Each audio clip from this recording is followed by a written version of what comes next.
hello everyone, and welcome back to session 14 this time around of Journey to Ragnarok with a new homepage for the party and their troubles.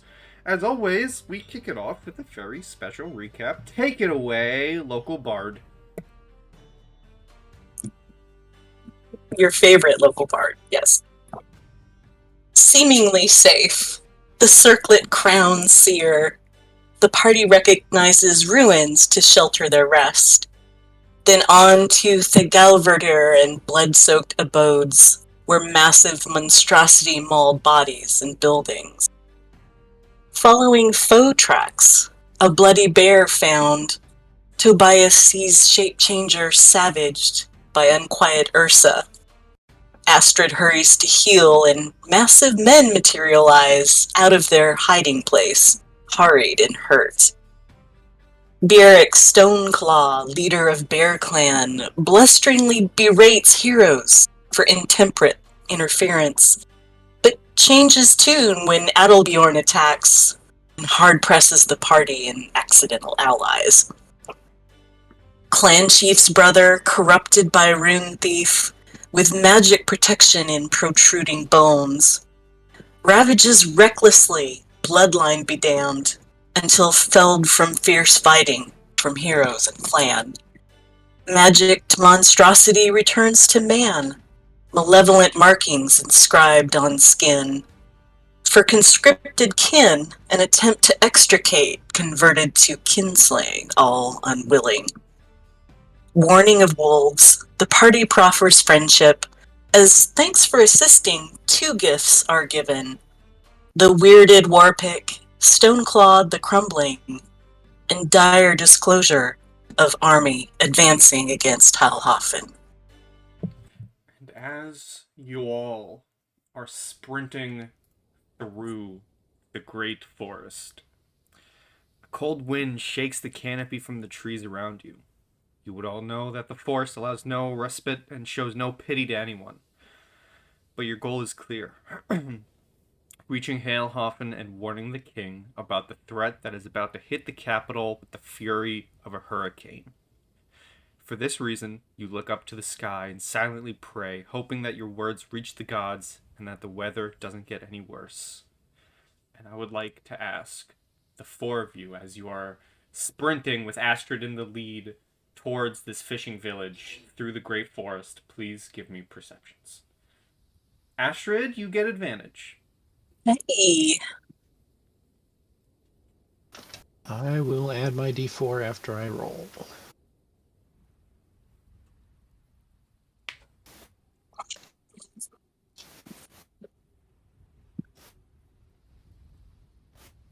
Okay. We're going to go in order of lowest to highest. Lowest, Sturmir, you're just running. You're just dead on. You don't... nothing catches your eye.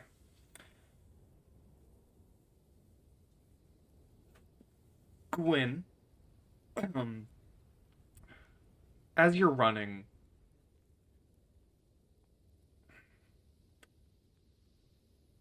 similar to the faces in the trees you've seen previously, when you were being haunted by the soldiers of old. You're running through the great forest, and for a split second, you spy a similar fixture in one of the trees. However, this time, it doesn't scare you. It's not there to terrify you and drag you to your demise. Rather, instead of a singular face, you see a full figure. A full figure, almost stuck, living, watching within this large tree, just watching you run.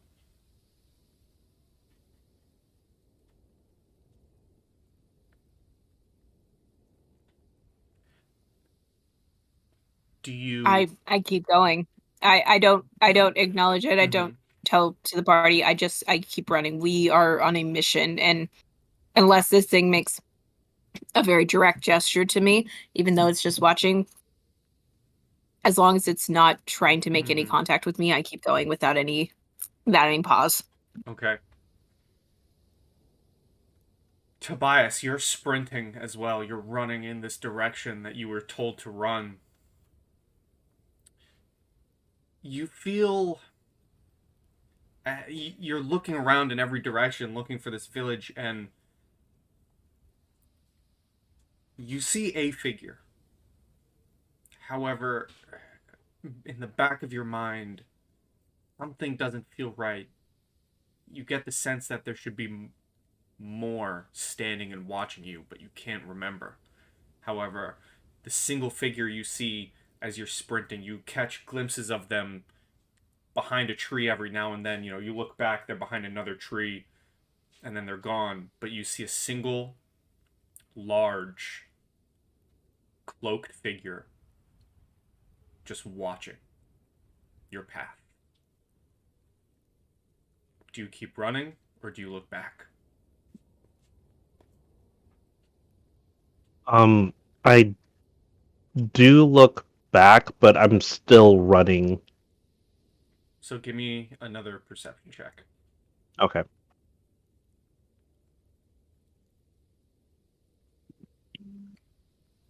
As you look back at this figure watching you, they weren't in the previous position they were in, as I described. They appear behind another tree.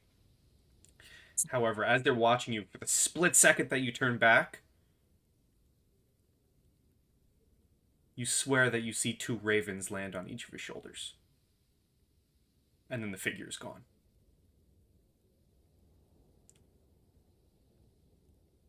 Astrid. Unless there's anything more. Oh, I was just gonna RP something. As we're running, I'm gonna kind of pray loudly.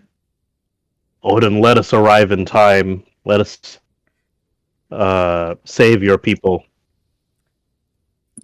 Astrid, you're running. You're at the head of this group. Before I ask you, or before I tell you what you see, I want to ask you, after being informed that an army of possibly more corrupted men like you just fought is marching on your home, your city, what is Astrid feeling in this moment as she sprints through the Great Forest?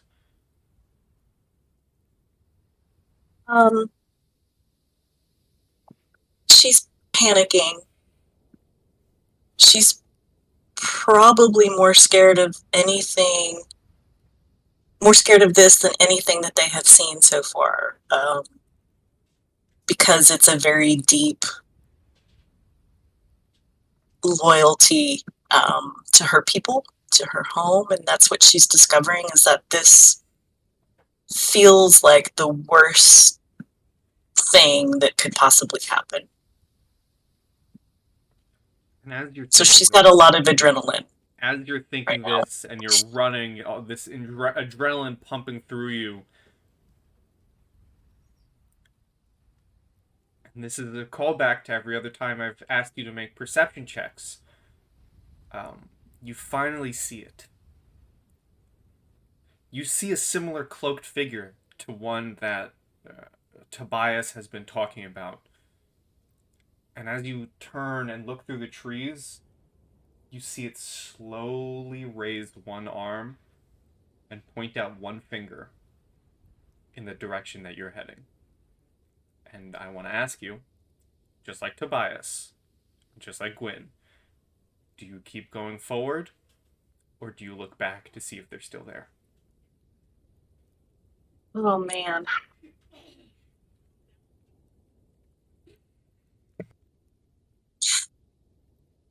Given who Astrid thinks this might be, because I assume she sees the ravens also. There are no ravens. Oh. She can't help glancing back. Give me another perception with advantage.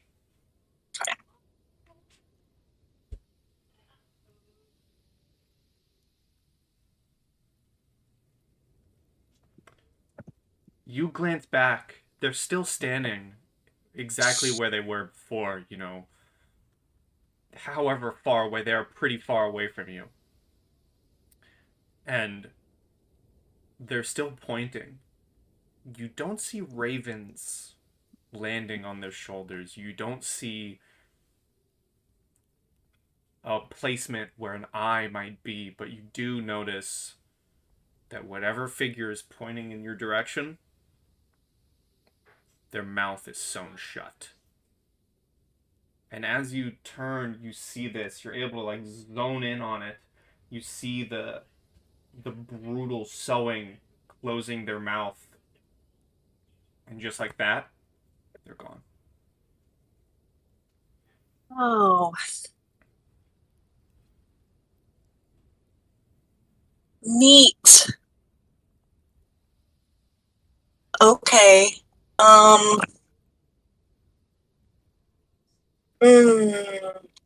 So, oh dear.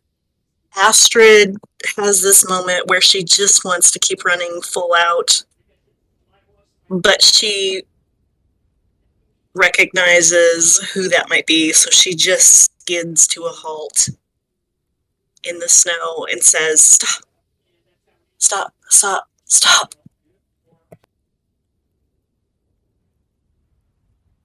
Is everything all right, Astrid? No. Did anybody else see that person behind us? I did see somebody, but I didn't think we had time to address them. Same. We don't, but I think it was Loki pointing the way that we're going. What does that mean? Do we keep going this way? What do we do? I think we're running through a forest, right? Yes, not just the forest, the great forest that you've been spending majority of your adventures in. Okay.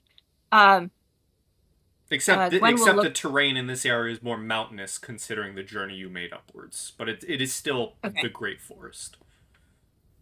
Okay. I will look over at Tobias and say, Vyre is the god of the forest. I wonder if we offer a prayer up to him, he could provide us with some guidance to get out of here quickly and efficiently. What do you think? It's possible. I don't have any spells that could help divine the way, but I do have one that could help us determine whether or not this stranger that Astrid saw is either guiding us to salvation or ruin. Please do it. Is there any way I can help?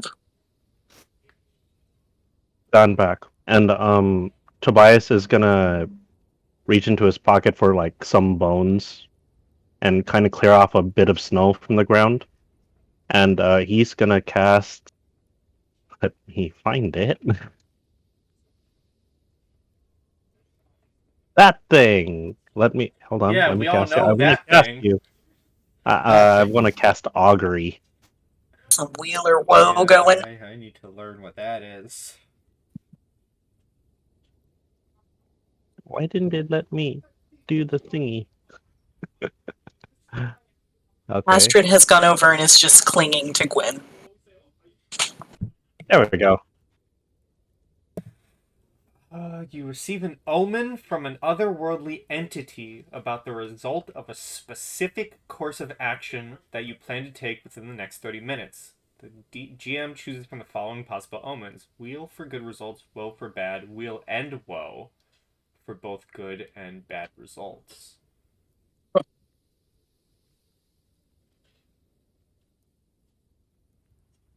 Okay. So I guess I just tell you which one I pick. I'm gonna whisper it to you in Roll20. Very well. That is what I'm gonna do. While Tobias is working on that, I'm going to kind of like peel Astrid off me and hold her out. putting both my hands on her shoulders and says, Astrid, I do think that fire is our best option. Do you have any piece of leather on you at all that we could offer as tribute to the god of the forest? Of course. And Astrid takes out her own knife and just cuts a huge chunk off the bottom of her coat. Wonderful. I will lead Astrid to an area away from Tobias while he is performing his ritual, and I will clear off a spot of snow and lay the piece of leather down and offer a small ceremonial plea to the god of the forest to guide us through our journey in the forest to hopefully prevent the incoming onslaught to her people.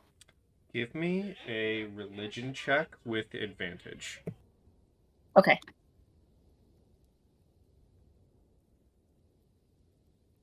Oh, Gwen is proficient in religion. Okay, cool. Hey, double 26. Nice. Double 26. You offer up this prayer and this piece of leather, and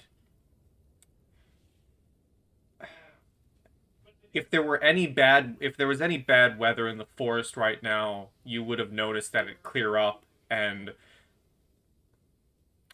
as much as perhaps Astrid may not like it, the path forward suddenly has a break in the clouds and like a beam of light pointing forward in the same direction that this figure pointed. Well, if that doesn't confirm my reading, I don't know what does, but according to the bones, that stranger seems to be leading us in the right direction. However, there may be trouble along the way.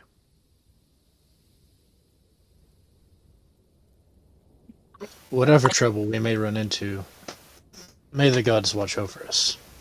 Yes. Fire is the god of the forest, as a god of silence, but also the god of revenge. So, while we do have assistance at this point, I think it's fair that the reading Tobias had shows vengeance may be afoot, and we need to prepare for that as well. Let us make haste then. I didn't want to stop, but I had to know. I It's had all to know. right. Let's keep going. We have to get back home. As you all begin your sprint once more, like it's been presented, it does seem that at least one of the gods have listened to your prayers, and the weather is bearable. It takes some time, it takes a couple of days, but eventually you reach the coast without hardly any trouble along the way. And there you see, in the distance, the docks of Azotl, waiting for your arrival. And you're able to reach the small seaside village. You notice it only houses a couple dozen houses with prominent docks. You can find ships of different sizes tied to creaking poles, smaller ones most likely belonging to local fishermen. You notice that the townsfolk around here are very busy, most likely taking advantage of the acceptable weather to complete as much work as possible. At the center of the docks, you notice a large tree trunk has been masterfully chiseled to represent Thor in a solemn pose. You notice in front of this monument is a red-bearded man with a wooden leg leaning on crutches and is gesturing to the people around him with his free hand, that no one seems to debate directions or commands from.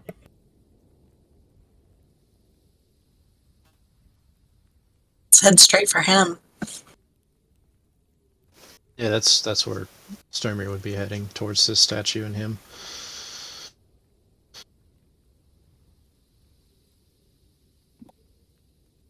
Okay. All right. You begin walking to the docks, and you see as I said, red bearded man, wooden leg. He's leaning on a crutch. He's ordering people around. You're able to get to him, but there's somewhat of a crowd around him still. What would you all like to do? Barrel through. That's Astrid's mode. I mean, she's just gonna be going. Excuse me, sorry. Excuse me. This is an emergency. Gotta talk to your leader. Excuse me. But throwing some elbows if she has to. Mm-hmm. This is Karen getting to the front of the line at Starbucks, just not as impolite. Mm-hmm.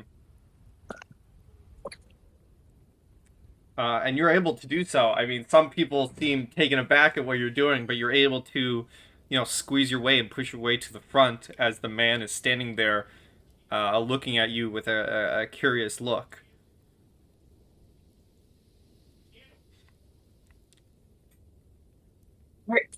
Pardon me. Pardon my impoliteness. Are you in charge here?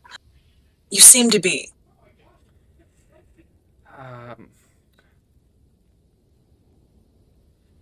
I wouldn't say I'm in charge. That would be the Jarl, but in his old age, I have become somewhat of a leader of this community, yes. So she gives him a nod of respect, and then says, I am Astrid, Asbjorn's daughter. I bring grave tidings, and we need to buy a ship. It's a matter of utmost urgency. Give me a persuasion check with advantage for just name dropping yourself, essentially. Oh, heck yeah.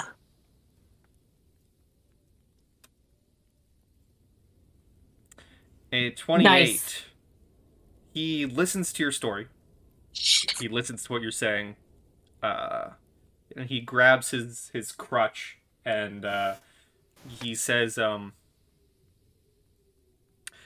come walk with me. I have a ship I think I could take you to. And he begins hobbling down to the docks.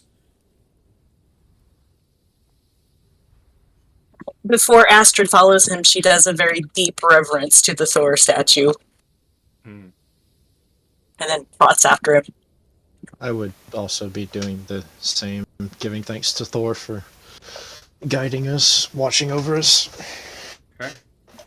Likewise, I will offer my thanks, and as we're hurrying along the docks, looking out towards the water, how does the weather look? Give me a nature. 21. Looking out towards the docks, smelling the air, and seeing the distance, there's a storm coming. And likely a bad one.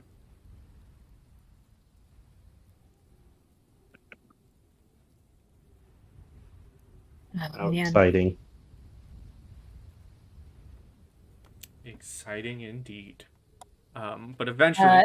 Yeah. Mm-hmm.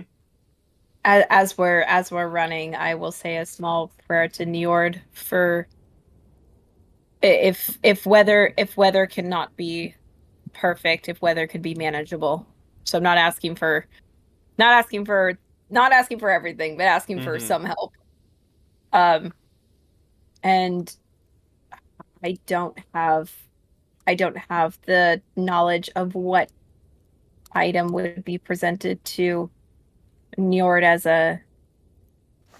as tidings. So until I figure what that out, I will not RP it. So it's just a prayer, a strong acknowledgement to the god of sea, wind, fish, and wealth. Okay, so I will then I'll still let you do a religion check. I'm gonna say disadvantage.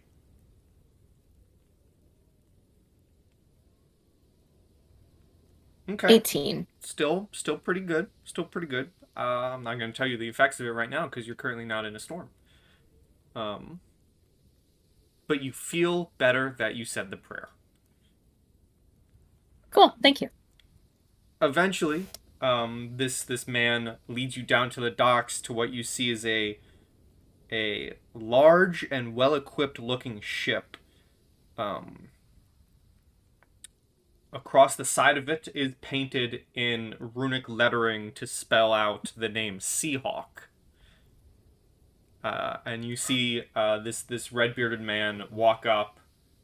You see him begin talking to a figure. This figure looks back at all of you, and then this man walks back and he says, let me find the name. Captain Tyher has agreed to let you all aboard his ship at no cost, just that you all depart once you reach the capital city. We can't possibly let this be without cost. You may be saving the king and my entire city, my entire clan. I'm so sorry. What is your name?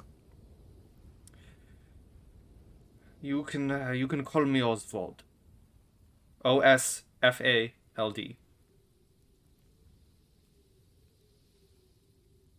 Oswald, I will be sure to remember you in my prayers and when speaking to my father.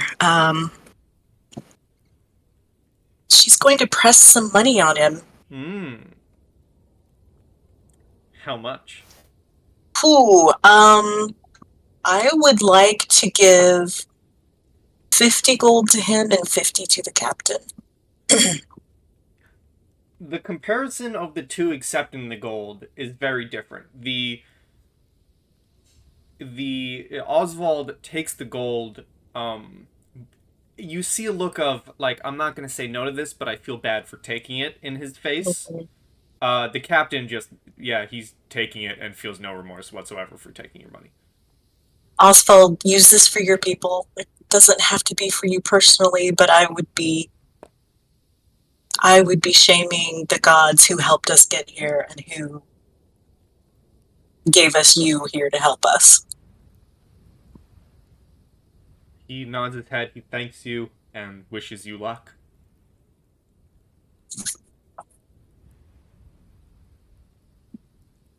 Do you all board the Seahawk? Yep. Immediately. Okay. You all begin to head out to sea, and as you know what? No, I'm not gonna move you all yet, because I have to set some stuff around. So hold, please hold. Actually, you know what? I am gonna move you all, because this map may be used. So I'm gonna move you all here. If you could all place your tokens on the ship. I know the ship's probably not a Viking ship, but it's the only ship token I had.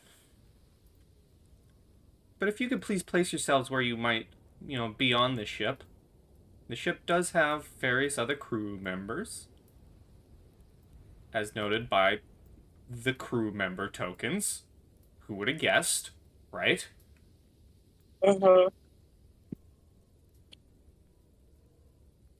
Who would have thunk that a ship would have crew?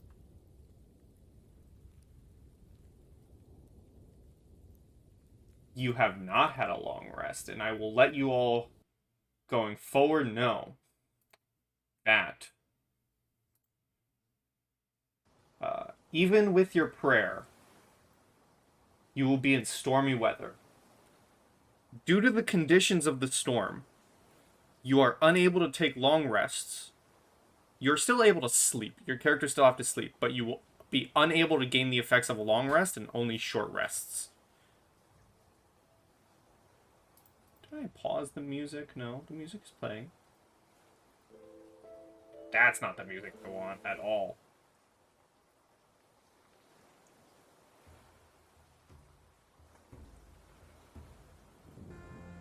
This is what I want. Here we go. As you board the ship, the first night is when the bad weather strikes. A violent storm, despite your prayers, hits you with icy winds. Unless any of you decide to step up, as the waves and winds shake the ship, 3 of the sailors will step forward to control the sails and ready the ship from the winds. You can certainly help them if you wish by giving them the help action.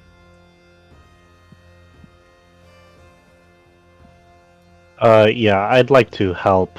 Unless there's Same a here. specific role that is either perception or acrobatics. Nope. Okay, yeah, I'm gonna just assist one. Okay. I will also offer the help action because I'm pretty sure whatever they would need, I would not be able to assist with physically. Okay. So here come Astrid is helping by staying out of the way. yes. Fair. And she is just praying frantically. Okay. Okay. So, the crew begins sprinting around the ship, holding down the sails from the bustling winds and the heavy waves of the voyage, as nothing happens. They manage to succeed. They manage to hold down the ropes and everything against the winds, and the first night comes and goes.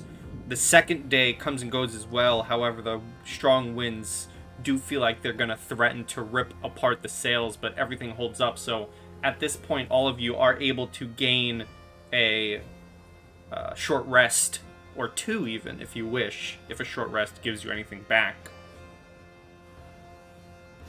Yes, thank you. Such as lost HP. I know some of you took some hits.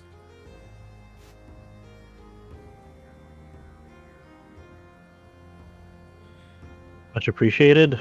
Yes, yeah. I can't remember if I did anything back on short rest besides health.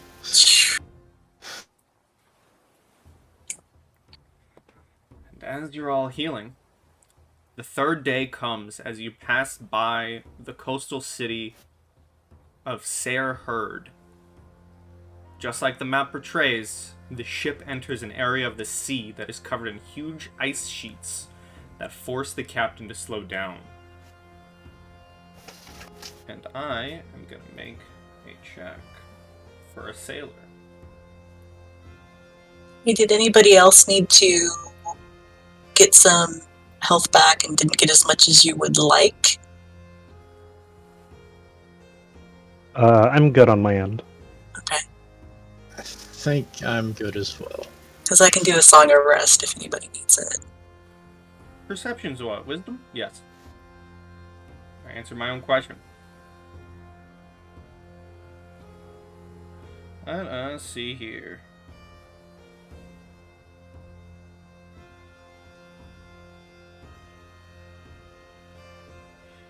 Oh, I need to read this.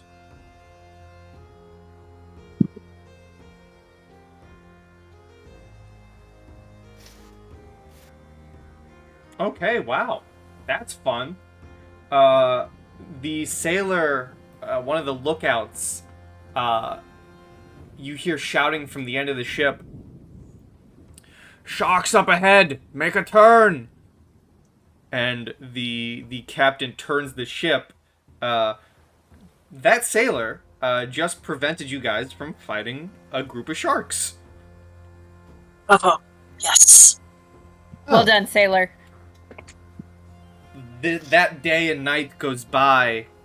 The fourth day of travel is also uneventful. You see the uneven coasts of Norvegar are now a constant sight. And tired as you all are from this storm, the fifth day and last day of travel does go, and finally you all see Hailhafen in the distance. As we're approaching, Gwen will run down to the bunker and grab a bottle of mead and run up to the top and shout a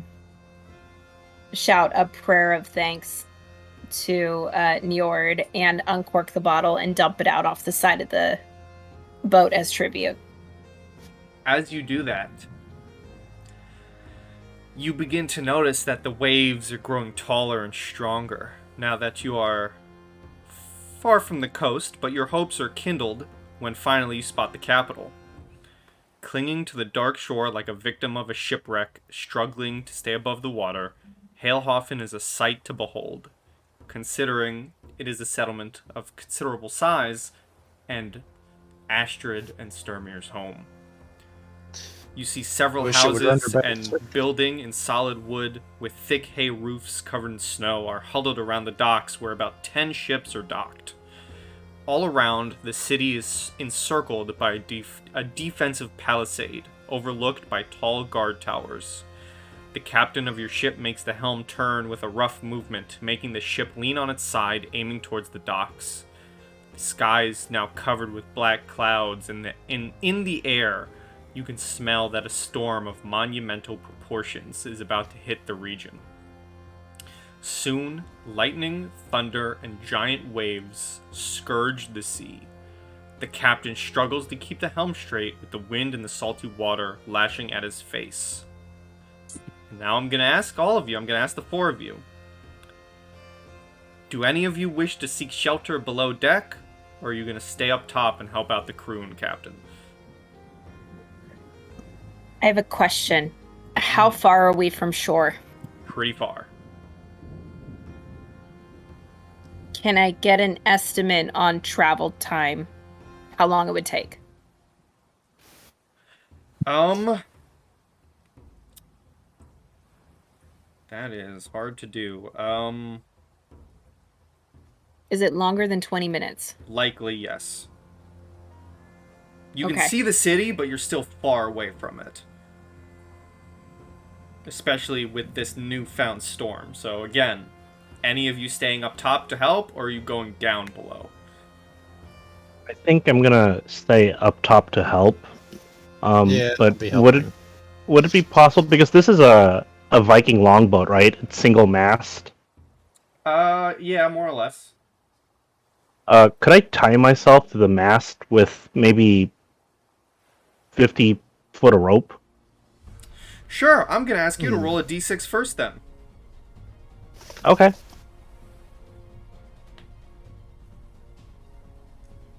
And while you're rolling that d6, I'm gonna pass the question to everyone else. Who's staying up? Anyone going down? I think I'm gonna stay up and secure myself as well. Since this is a Viking ship, it's probably got the big carved masthead out in front, right? Mm-hmm.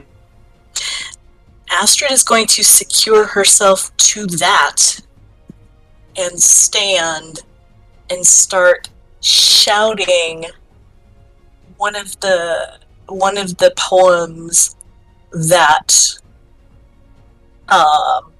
makes Thor look really, really good. So like one of the old very famous stories of like one of his most impressive deeds. I would be asking Thor for guidance through this storm. Okay, how about Gwyn? Are you staying up or are you going under?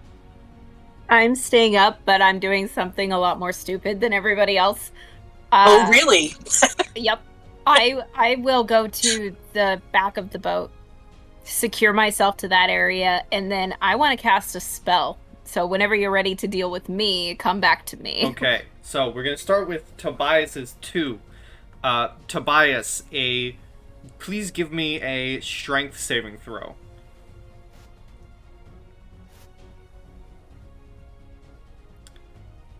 $14. You are, and there's a reason I didn't give you advantage for being tied up, because everything's happening so suddenly. Okay. You're running to tie yourself up. Sturmir's running to tie himself up. Astrid's running to the front to do the same. As you begin tying yourself up, an abrupt turn from the captain. To answer that question, no, the storm made long resting impossible. Just checking. A sudden turn from the captain, your hands on the rope let loose, and you go slamming into the side of the ship. And you're gonna take 5 bludgeoning damage as you slam into the side of the ship. Next up, Sturmir, roll me a d6. E6. That sucks. Okay, give me a dexterity saving throw.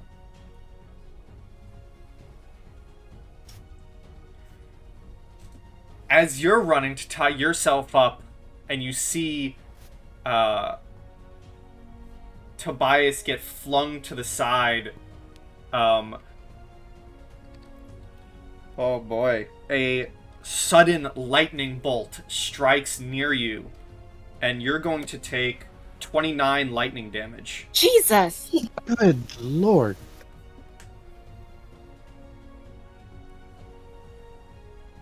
Astrid, roll me a d6. Cool.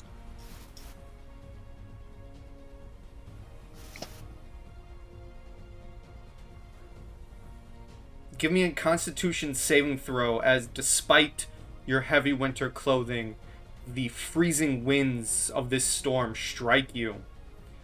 Congratulations, because you are standing there defiant in the front of the ship, and I'm going to move you there. Okay. You're Sorry. standing defiantly in the front of the ship, shouting this poem, and you fight through the freezing winds, and you do not gain a level of exhaustion.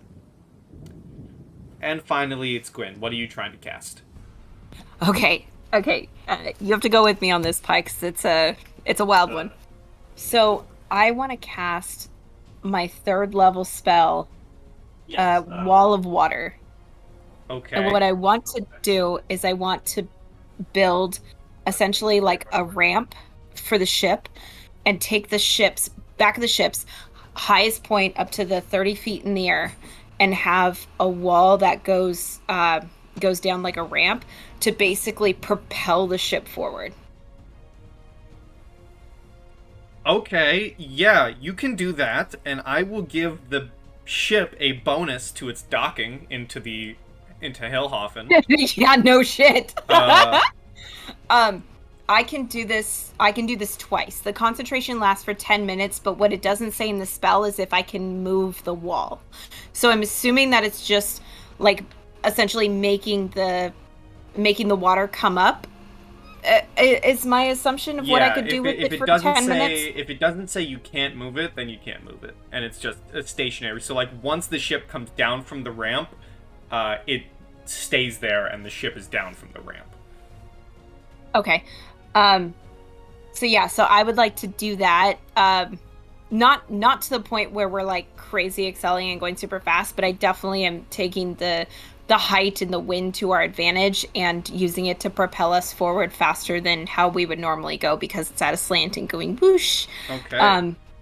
Yeah, so that's what I want to do. I actually have 2 3rd level spell slots, and I would like to do this twice. Okay, well also roll me a d6, please. Sure. D6. 6. Ooh, okay. You begin propelling the ship. As you begin propelling the ship, a similar large wave, like your own, but this one natural, slams into the side of the ship, and I need a strength saving throw from you, please. Oh. Button. 9. You will be taking 1 bludgeoning damage, but more unfortunately, well, I could be mean with this one, but I won't. I'll be nice.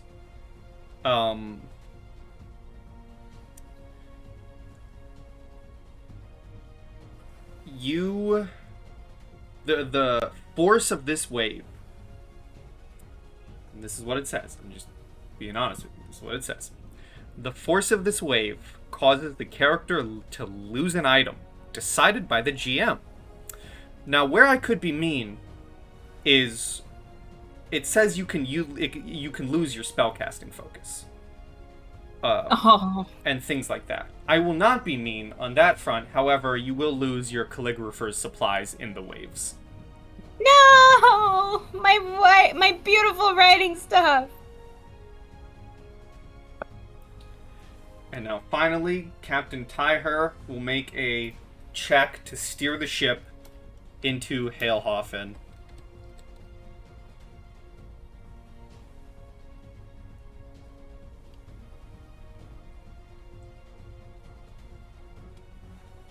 Why are there 2 Astrids?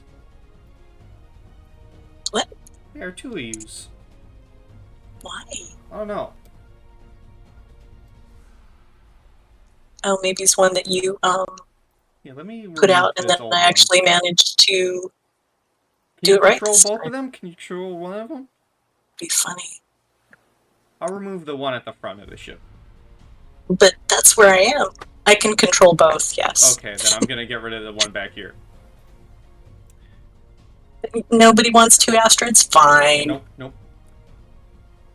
With a success, Captain Tyher manages to bring the ship to the docks safely, and you're all able to get a breath of relief as you have made it back to Hailhofen. Ooh, I gotta turn that off. That's bright. And find yourselves at the docks. No, right here. That makes sense. That's the ship.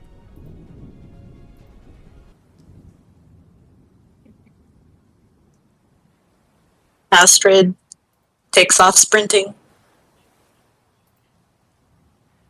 You take off sprinting. I would like Tobias, Gwyn, and Sturmer to give me perceptions.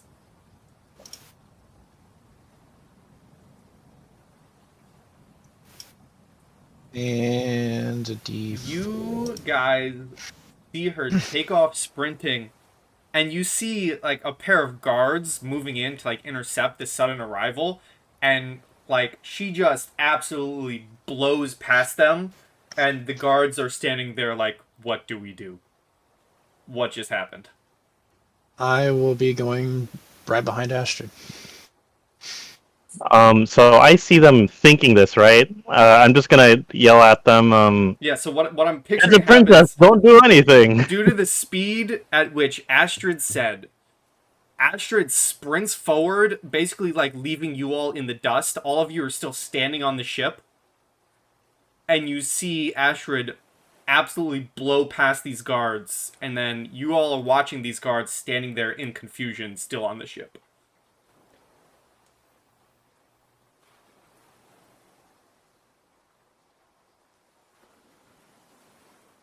So that's the Yep, it's the situation that princess. happens.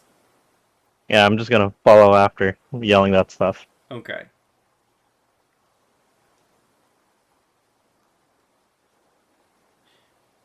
You are all able to make it to the building.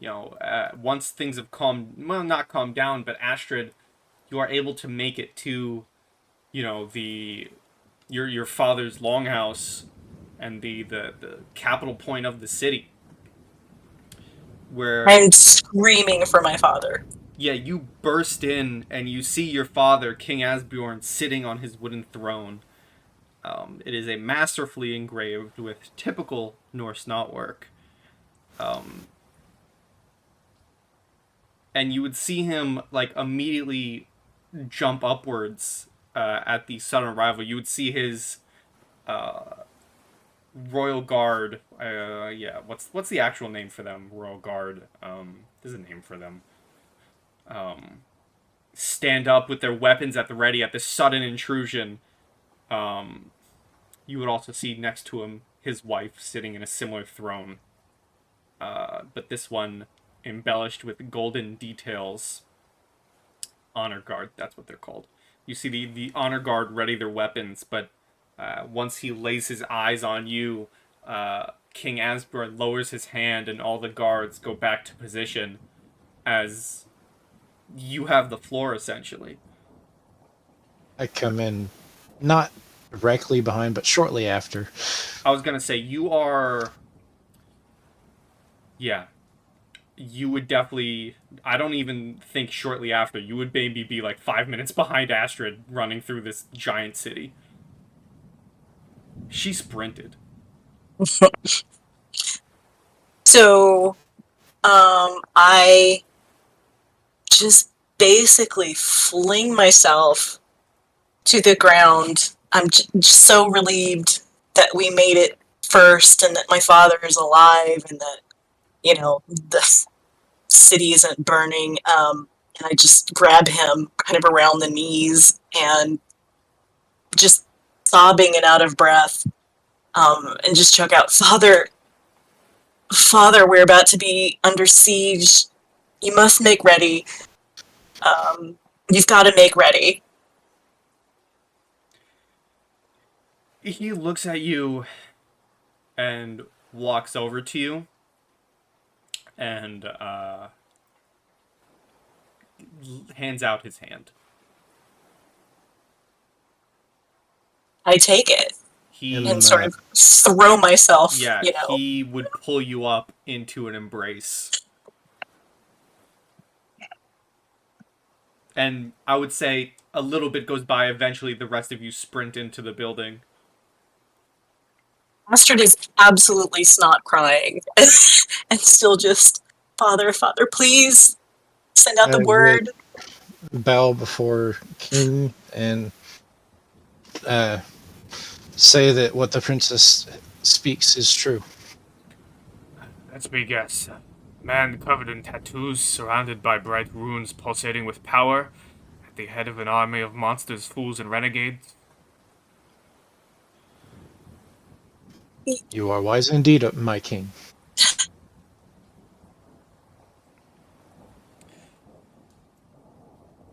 He's still holding you, Astrid, and he says, if there's a look of confusion in your face, Absolutely. He would say, I've been receiving reports of this man from all the villages and the settlements in the area. I don't know how he can be in many places at the same time, but the stories are true, and what you tell me is true. He wields a power that should be beyond the grasp of mortals, only to be held by the gods.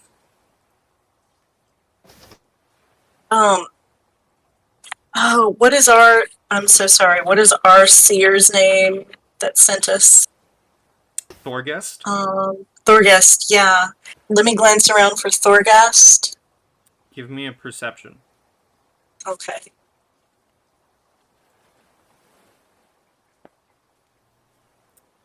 You do not see Thorgest. He is not here. Okay. However, you do see a couple familiar sights standing in attendance, essentially, as if they were listening to the king previously before you suddenly barged in, like perhaps this was a war council of sorts. The first two sights are very familiar to you. That being the armored figures of Eirik and Kjall Eriksson. The Buddies. second group of people are also familiar to you, but ones that you are taken aback to see within your father's great hall. Those being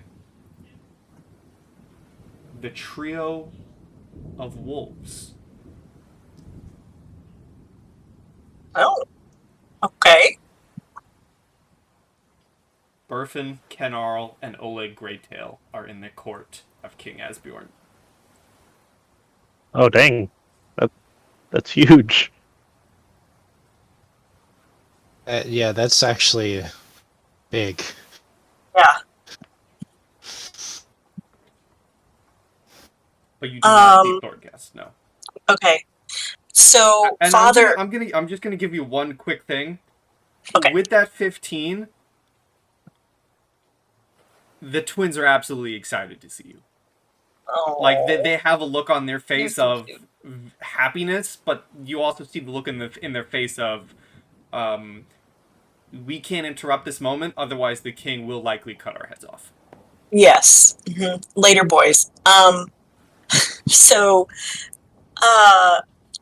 Astrid says, Father, please send for Thorgest. We need his counsel. We need to tell him what we found out. This man coming towards us is a rune thief, and we've got to figure out what to do. Of course, I don't doubt our might, but as you say, this is power beyond what we are used to dealing with. You say this to him, and he looks at you, and he responds with, "It would be likely impossible to reach out. It is a miracle you made it back home. This army surrounds us on all sides. What little allies we could call upon we have, but there is not much left but prepare the population to..." And he kind of gets this, like, sudden drop in tone, almost a disappointed drop in tone when he says, "There's not much left but prepare the population to sail away when the assault begins." What? Isn't there any way that that people could sneak out and raise the clans, go call the banners? Can't we? Surely there's something. As you say this, all of your attentions are brought from a dark corridor behind some of the honor guards, as bursting from a door is an older man, short hair, white beard, wearing a long white tunic with red and yellow accents. Hanging from his neck is a large and heavy brass chain with a wooden pendant shaped like a flame. "Your Highness, dire news!" As King Asbjorn turns to look. "What's wrong now, Father Akjar? I had hoped at least the only flame could be our light in these times of darkness. I hoped that at least you would bring some good news." As the queen, still sitting in her chair, smiles. "The only flame burns brighter when we need it, and lights the way so that we have a clear sight of our goals and our foes. My king, do not doubt." And you would hear your Father Ekjar saying, "Oh, wise words, my queen," as he turns his attention towards the king and says, "The shipyard not far away from here. It's being attacked this very moment. I just received a communication from our brother Podi, who sent a magical message to the Sacred Hearth at the temple." You would feel, Astrid, your father suddenly let go of you and turn in like a rage as he says, "A thousand curses! If they destroy our ships, we won't be able to save the people of Helhofen. Our plan will be ruined."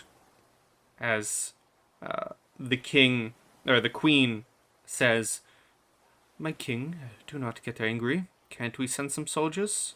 We could repel the attackers before they do any damage." And then the king shakes his head and says, "There are no more soldiers. They are all spread throughout the villages to defend them. I have but a few honor guards and a bunch of recruits here in town. We are already neglecting our own safety." And you would see him ponder for a moment, and he turns around, and you immediately recognize, Astrid, a sad look in his eyes, as you can only imagine. You can guess what he's about to ask you to do, essentially.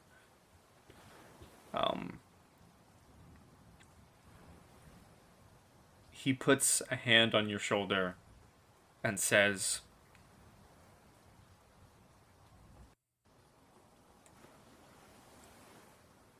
"I despise myself for having to ask you this, to put my own daughter in greater danger than already. But it is with the love of a king for his people that I must ask you and beg you, my own daughter, to risk your lives for the city and go secure the shipyards."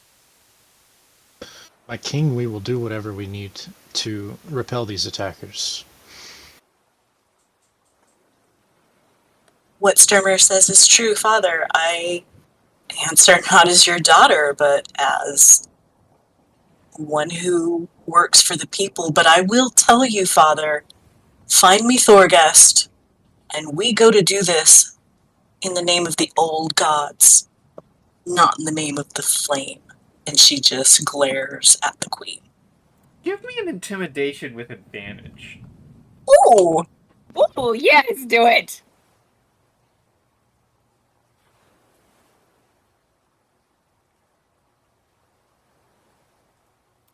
You glare at the queen, and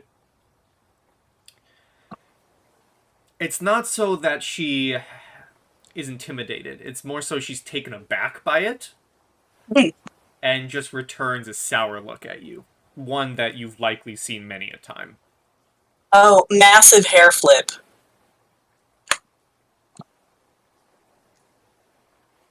And the king looks at you. And I think we've previously discussed that despite being from the same family, you know, the king still towers over you a little bit. Oh, for sure. Everyone does. And so he looks at you and says,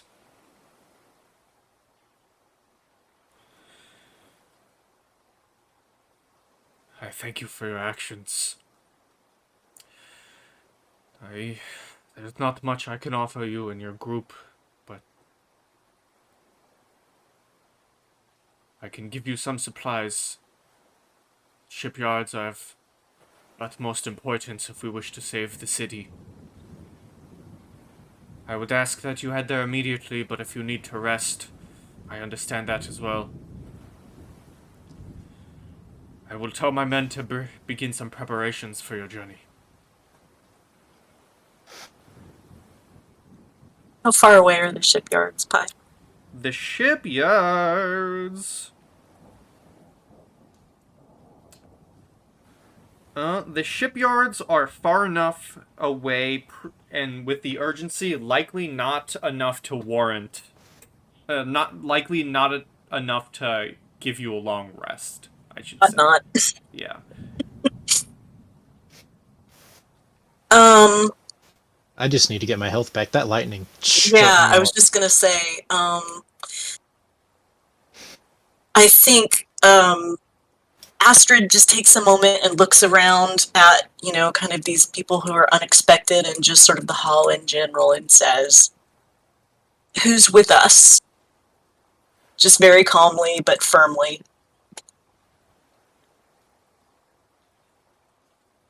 You see a bunch of figures looking around. The honor guard obviously don't respond.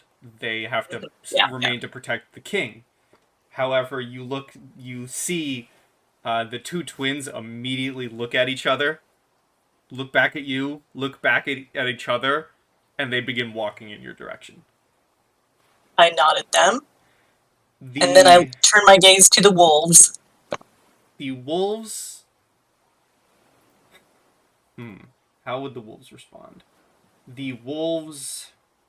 You see Oleg standing there, arms crossed as you say this. Give me... Yeah, because unlike the twins who would jump immediately at assisting you, give me a persuasion.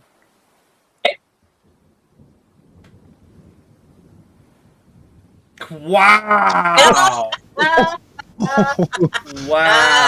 Persuaded. Holy shit. Just looks over at them and they just walk over. They show me their bellies. That's insane. That is a 30! Oh.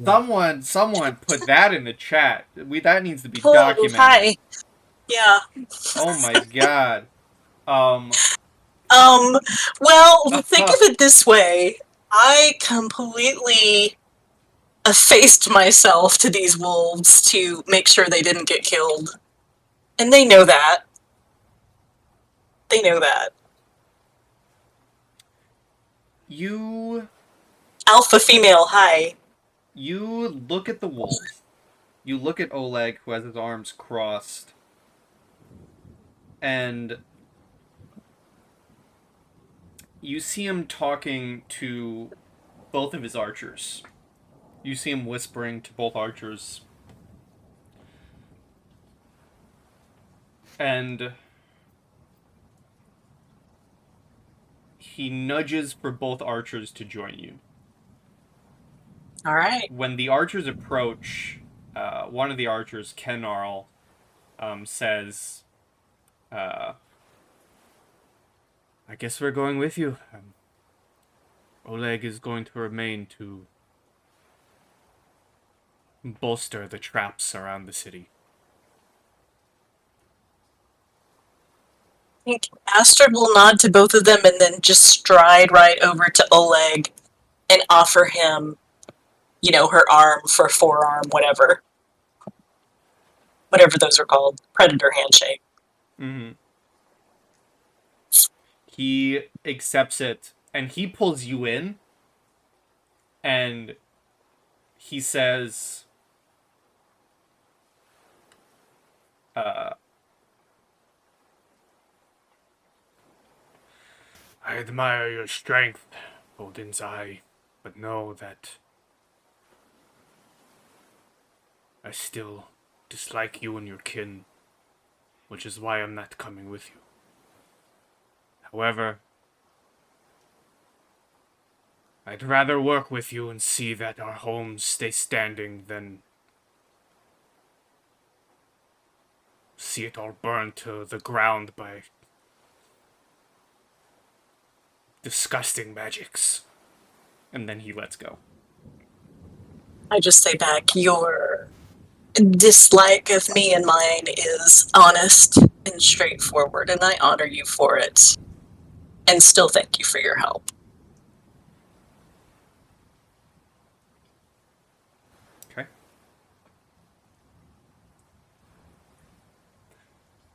This would be the point where as I said in our group chat, I do not have some maps prepared, so this would be the point where I would say, as you prepare for your journey, we would fade to black. I apologize for it being a short session. I genuinely did not realize we would get to Hailhofen today. We're just that good. And to be fair, it's also a makeup session for not playing yesterday. So, this would also be the part where I would allow the, you kind of skip the sharks. I'm shocked that sailor rolled good enough to skip the sharks. This would be the point where I would allow the third figure to walk into the room. However, they just said, be right back. So unfortunately, I can't do that right now. I can't have a Marvel introduction. So instead, I will ask you all, you have your allies. How do you begin preparing? The king will offer you a couple of things for your journey. He doesn't have much, but he can offer you some. He offers you 1 dose of oil of sharpness. He'll give each of you access to horses. He also gives an additional 500 gold and a potion of reinvigoration, which removes all levels of exhaustion and heals 2d4 damage. Well, as you have returned, as the king is exiting this back room with supplies and telling you of all the horses waiting in the stables, well, okay, never mind.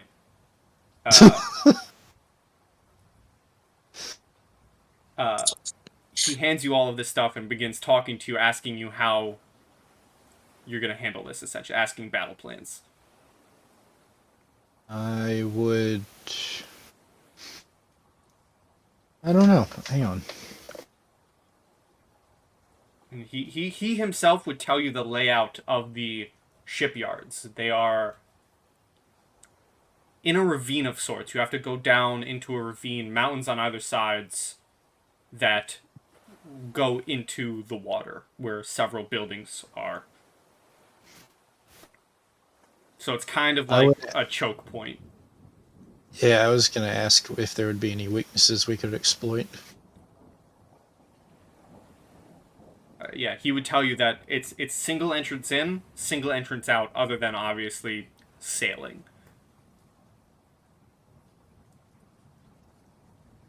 Well, what's it like if we sail?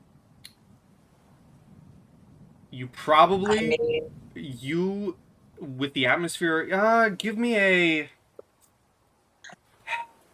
a perception. okay. Wow. I'm on fire today. With the Wow, atmosphere, damn. with the atmosphere of the city and how it is, Mm, you are unlikely to, even being the daughter of the king, unlikely to get an authorized ship to leave. You are lucky that you were the last boat in, essentially. that's fair. Given That's the fair. storm that Thor is putting out, I don't think sailing's our best option anyway. Yeah. Yeah. That's fair. I guess we will have to hold this choke point. It may be our greatest advantage.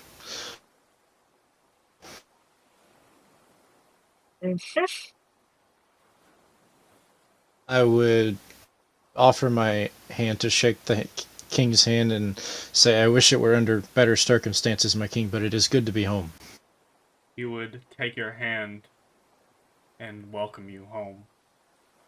He would have essentially immediately recognized you. He remembers his old war master. He remembers the kid. But very belatedly, Astrid goes, "Oh, father, we found Sturmir." I offer you my services, my king. Okay. That's like after you said something to him in the first place, so it's completely A little late, princess. unnecessary. Yeah, just a little. Just give her a sort of a playful nudge. Little late, princess. Sorry.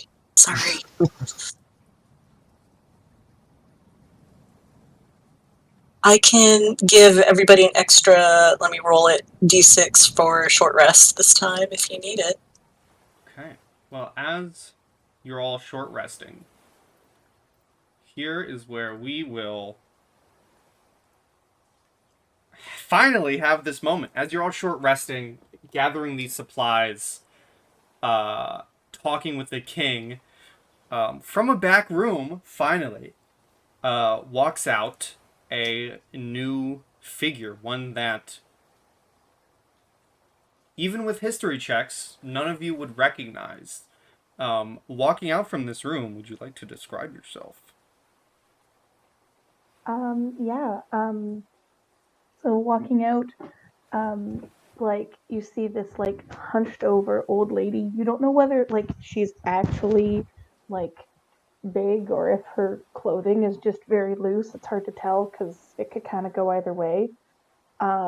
Just like very much old lady, but also very surprisingly buff. Like you can see her arm at her bicep is like bulging through her shirt, but her arm at her wrist is like half the size of her shirt. It's very strange. Um, and she has like three different like purses hanging off of her in various ways, and she's got a big old stick. And yeah, she looks like a weird old crazy grandma. And as this weird old crazy grandma leaves the back room, before they can make introductions, that is going to be essentially the Marvel post-credit scene for this session.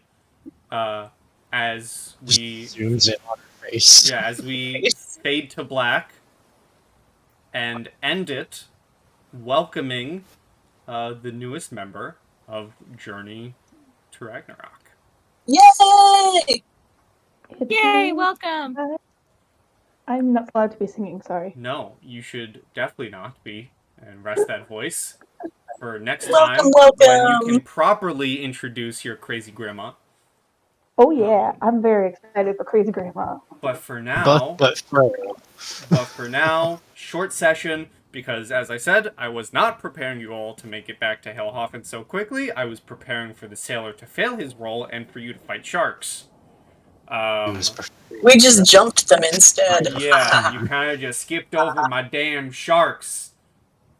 Ugh. Did they have lasers? You don't have time for your sharks, okay? But It's for a now, good thing we're milestone. for now, everyone say goodbye to YouTube. Bye, YouTube. Bye. YouTube. Goodbye, YouTube, and see you next time on Journey to Ragnarok.